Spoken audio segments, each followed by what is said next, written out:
السلام علیکم ورحمۃ اللہ وبرکاتہ۔ ہم لوگ جیسے لوگوں کو خاص کر جو ہے نا منکرین حدیث بولا جاتا ہے، ارے یہ لوگ تو حدیث کو نہیں مانتے، یہ لوگ تو سنت کو نہیں مانتے ہیں، ٹھیک ہے۔ اور ہم اہل حدیث ہے، ہم جو ہے حدیث کو بھی مانتے ہیں، ہم نے قرآن کو بھی مانتے ہیں۔ تو یہ چیز جو ہے بہت ہی پروپیگنڈا کیا جاتا ہے، لیکن اصل چیز جو ہے یہ بات بھول دیا جاتا ہے کہ قرآن ہی سب سے بیسٹ حدیث ہے۔ قرآن اپنے آپ کو احسن الحدیث کہتا ہے، اور قرآن یہ بھی کہتا ہے بِأَيِّ حدیث بعد اللہ یؤمنون، کہ تم قرآن کے علاوہ پھر کس حدیث کے اوپر ایمان لاؤ گے، ٹھیک ہے۔ اور آپ حدیث میں بھی دیکھو گے تو رسول اللہ صلی اللہ علیہ وسلم کا خطبہ نقل ہے فَإِنَّ خَيْرَ الْحَدِيثِ کتاب اللہ وخیر ہدی ہدی محمد صلی اللہ علیہ وسلم، کہ سب سے بہترین حدیث جو ہے وہ کتاب اللہ ہے، اور سب سے جو ہے گائیڈنس جو ہے بہترین گائیڈنس وہ محمد رسول اللہ صلی اللہ علیہ وسلم کی گائیڈنس ہے۔ اب یہ جو بات بولا جاتا ہے نا کہ سب سے بہترین گائیڈنس محمد رسول اللہ صلی اللہ علیہ وسلم کی گائیڈنس ہے، تو اس سے وہ بولے مراد لیتے ہیں حدیث صحیح بخاری مسلم، نہیں، یہ دو کوئی الگ الگ چیز نہیں ہے۔ یہ اس سے یہی پتہ چلتا ہے کہ جو حدیث، جو احسن الحدیث ہمیں مل رہی ہے، جو قرآن ہمیں مل رہی ہے، جو سنت ہمیں مل رہی ہے، جو اخلاق ہمیں مل رہی ہے، وہ نبی صلی اللہ علیہ وسلم کے تھرو مل رہی ہے، ٹھیک ہے۔ اس سے یہ مراد نہیں ہے کہ قرآن ایک الگ ہدایت کی کتاب ہے اور حدیث ایک الگ ہدایت کی کتاب ہے، نہیں۔ کہنے کا مطلب ہے کہ قرآن بھی ہمیں رسول اللہ صلی اللہ علیہ وسلم سے مل رہی ہے، سنت بھی ہمیں رسول اللہ صلی اللہ علیہ وسلم سے مل رہی ہے، اور رسول اللہ صلی اللہ علیہ وسلم کے اسوہ حسنہ بھی جو ہے نا ہمیں نبی صلی اللہ علیہ وسلم سے مل رہی ہے۔ ظاہر سی بات ہے اسوہ حسنہ جو رسول اللہ صلی اللہ علیہ وسلم سے جو ملے گا وہ حدیث کے تھرو ملے گا، اس میں کوئی دو رائے نہیں ہے۔ اسوہ حسنہ رسول اللہ صلی اللہ علیہ وسلم کا حدیث کے تھرو ملے گا، اس میں کوئی دو رائے نہیں ہے۔ لیکن یہ اس چیز کے اوپر یہ رہے گا کہ سب سے بہترین حدیث جو ہے وہ قرآن ہے۔ تو اگر آپ اصول حدیث آپ دیکھو گے، اگر آپ صحیح حدیث کی جو ڈیفینیشن ہے وہ اگر آپ دیکھو گے تو آپ کو پتہ چلے گا کہ متصل ہونا چاہیے، کنیکٹ ہونا چاہیے، راوی جتنے بھی ثقہ ہونا چاہیے، کوئی علت نہیں ہونا چاہیے، اس ٹائپ کی جو ہے آپ کو جو ہے کنڈیشنز جو ہے وہ حدیث کی مل جائے گی، ٹھیک ہے۔ اچھا، ایک اور چیز ہے کہ اگر کوئی حسن درجے کی حدیث ہے، وہ اگر صحیح درجے کی حدیث سے جو اگر ٹکراتی ہے تو آپ کو پریفرنس جو ہے وہ صحیح حدیث کو دینا پڑے گا۔ ایون کئی بار ایسا ہوتا ہے کہ کوئی صحیح حدیث جو ہے کوئی اس سے اسٹرانگر حدیث سے، دو حدیث ہے وہ صحیح ہے، تو اس میں سے جو سب سے اسٹرانگر حدیث ہے اس کو پریفرنس دیا جاتا ہے اگر دو حدیث کانٹراڈکٹری ہے اور دونوں صحیح ہے۔ جیسے مثال کے طور پہ ایک حدیث ہے جس میں اللہ کے رسول صلی اللہ علیہ وسلم جو ہے ابن عمر سے روایت ہے کہ میں نے رسول اللہ صلی اللہ علیہ وسلم کو سجدوں کے بیچ میں جو ہے رفع دین کرتے ہوئے نہیں دیکھا، یہ صحیح حدیث ہے۔ دوسری ایک صحیح حدیث ہے کہ میں نے نبی صلی اللہ علیہ وسلم کو سجدوں کے بیچ رفع دین کرتے ہوئے دیکھا، دونوں صحیح حدیث ہے۔ تو وہ اسکالرز جو سجدوں کے بیچ میں رفع دین نہیں کرتے وہ یہ بولتے ہیں کہ کیونکہ ابن عمر جو ہے وہ پوری زندگی جو ہے نبی صلی اللہ علیہ وسلم کے ساتھ رہے ہیں، تو دیرفور یہ حدیث اگر سے دونوں حدیث صحیح ہے تو یہ حدیث کو ترجیح دی جائے گی کیونکہ یہ اسٹرانگر ہے۔ اس کو اصول حدیث میں کہتے ہیں کہ وہ والی حدیث جو ہے وہ شاذ ہو گئی، ٹھیک ہے نا۔ اور وہ بولتے ہیں کہ کبھی کبھار وہ جو دوسرے حدیث کو بھی آپ فالو کر سکتے ہو، ٹھیک ہے۔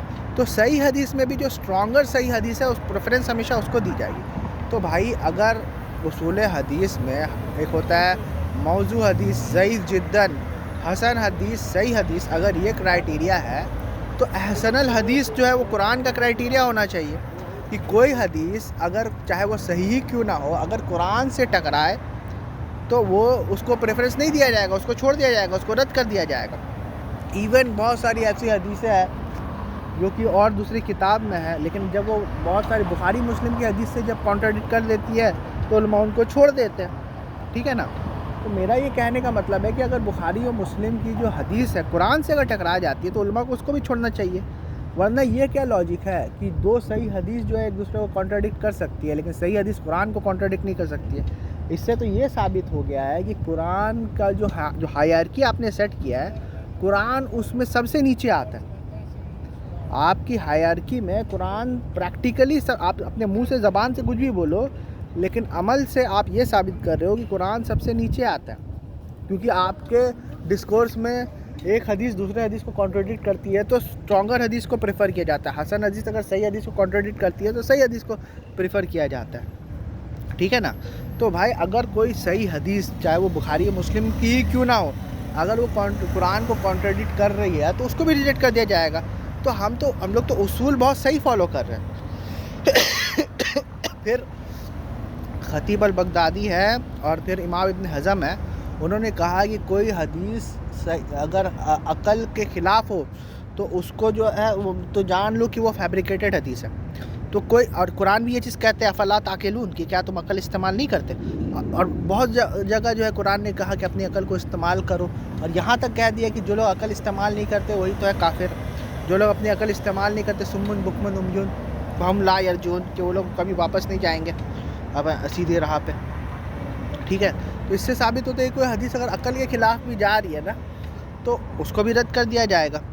ٹھیک ہے. تو اصل اہل حدیث جو ہے نا وہ اہل قرآن ہے. اور یہ جو ورڈ ہے نا اہل قرآن, یہ سنن ابن ماجہ حدیث نمبر 215 میں بھی موجود ہے, لیکن ورڈ اہل حدیث آپ کو کہیں نہیں ملے گا.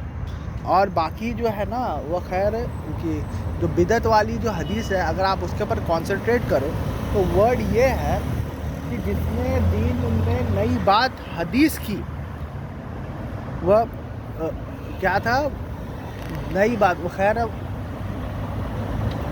کہ کیا ہے حدثنا کا ورڈ ہے نا وہاں پر, جو جس نے دین میں نئی بات حدیث کی وہ اپنا ٹھکانہ جہنم سمجھے. یہ ہے نا کہ اگر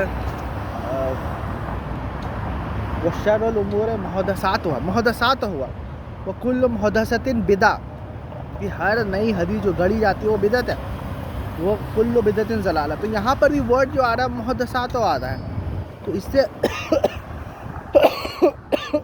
سے یہ ثابت ہوتا ہے کہ اگر کوئی بھی نئی حدیث گڑھا جاتا ہے تو وہ بدعت کے زمرے میں آ جاتی ہے. تو جو قرآن جو ہے, قرآن کا کرائیٹیریا خود جو ہے قرآن بولتا ہے کبھی ای حدیث بعد اللہ یؤمنو, کہ اس حدیث کے بعد نا اور کوئی حدیث کی ضرورت نہیں پڑے گی تم کو. تو اس سے یہ چیز ثابت ہوتا ہے کہ کوئی بھی حدیث اگر قرآن سے احسن الحدیث سے جو ٹکرا جاتی ہے تو وہ اس کی کوئی اہمیت نہیں آتی ہے. اس کے فیبریکیٹڈ ہونے کے لیے یہی کافی ہے کہ جو ہے کہ وہ قرآن سے ٹکرا رہی ہے. اب یہ سند سسٹم, قرآن یہ چیز نہیں بولتا کہ آپ سند سسٹم فالو کرو, یہ آپ کا اپنا ڈیولپ کیا ہوا سسٹم ہے. اس میں کچھ اچھی بات بھی ہے, اس میں کچھ خراب بات بھی ہے, اور یہ کوئی اتنا گریٹ سسٹم نہیں ہے جتنا گریٹ بنایا جاتا ہے, کیونکہ یہ صرف یہیں پر جو ہے استعمال کیا گیا ہے اس کا سند سسٹم کو, بس یہیں پر نا حدیثوں میں نہ استعمال کیا, اور دنیا میں کہاں استعمال ہوتا ہے. اور ہسٹوریکل نیریٹیو جو کتاب ہے, تو بہت ساری چیزیں جو ہے, تو آپ کا خود کا بنایا ہوا میتھڈولوجی حجت نہیں ہے. حجت ہمیشہ سے قرآن ہوتا ہے, اور قرآن سے اگر کوئی چیز ٹکرا جاتا ہے تو وہ چور چور ہو جاتا ہے. تو سب سے امپورٹنٹ بات یہ ہے کہ جو اہل قرآن ہوگا, جو قرآن کو ہر چیز کے اوپر ترجیح کریں گے, وہی سب سے بیسٹ اہل حدیث ہوتے ہیں. کیوں؟ کیونکہ اللہ نزل احسن الحدیث, کی سب سے بیسٹ حدیث جو ہے وہ قرآن ہے. ٹھیک ہے. تو اصول حدیث جو اہل حدیث جو ہے, جو اوپر کا جو پورشن ہے اسی کو خالی رکھ رہے, جس کو کہتے ہیں نا کہ اوپر کا جو ہے دماغی خالی رکھ دیا ہے. تو اسی طرح سے اہل حدیث کے جو ہائرکی میں سب سے اوپر جو ہے نا وہ قرآن کو ہونا چاہیے, لیکن ان کے ہائرکی میں سب سے اوپر صحیح حدیث ہے, روایت ہے. ٹھیک ہے. تو ہمارا یہ منہج ہے کہ قرآن سب سے اوپر, جو روایت قرآن کے اکارڈنگ ہوگی ہم اس کو ایکسیپٹ کریں گے, جو روایت قرآن کے اگینسٹ ہوگی ہم اس کو ریجیکٹ کریں گے. سو وی آر دا ریئل اہل حدیث. اہل قرآن آر دا ریئل اہل حدیث.